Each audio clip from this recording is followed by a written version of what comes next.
If God so loved the world, and after all that is the most famous saying in the Holy Bible, for God did so love the world that he sent Jesus Christ, then the question I have to ask you is, why is it that the Christian church sometimes appears so unloving?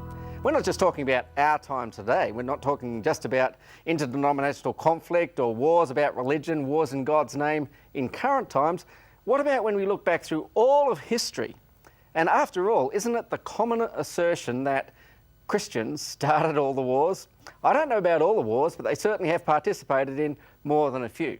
Welcome to today's program. I'm James Toogood. I think it's time we addressed this particular question, and the question is this: why is it that Jesus Christ, the man of love, has become the father, the author, the beginner of the church that sometimes gets in such an absolute stew?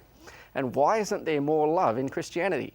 It was Gandhi who famously said, if he saw more of Jesus Christ in Christians, it would have tempted him to become a Christian himself. Well, we've got Kevin Varrell in the studio with us to wrestle with this question a bit more. And Kevin is a fan of Martin Luther. We discovered this last week, didn't we? Yep. Morning, James. Morning, everybody. And so we're going to ask Kevin the hard question. And Kevin, the question we're going to ask you is, it's on everyone's lips. Germany, 1600s or 1500s, Martin Luther's alive, he splits from the Roman Catholic Church, starts the Lutheran Church. What happens next? Well, there is a civil war going on. Yeah, okay.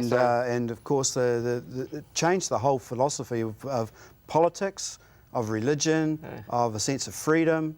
And of course, the people who saw this newfound freedom that Martin Luther was offering suddenly decided that the only way that they could take up and get their thoughts heard was to take up arms and start a fight. But just, let's just think about this. This is a little bit like Belfast Today, but it's 400 years ago. Yeah, pretty much. Catholics are killing Protestants, Protestants are killing Catholics, Protestants are killing Protestants, everybody hates each other, and it's all in the name of...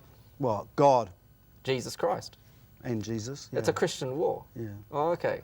Well, the thing is that the Catholics, the Catholic Church at that particular time dominated all areas of life, right from political right down to the civil area, whereas Martin Luther introduced the fact that there was freedom. You didn't have to worry about indulgences to the Catholic Church. You didn't have to pay money for the Catholic Church. You could keep the money and use it for yourself and things like that. Now look, Kevin, I'd like to defend the Pope, because after all, they were difficult times, weren't they?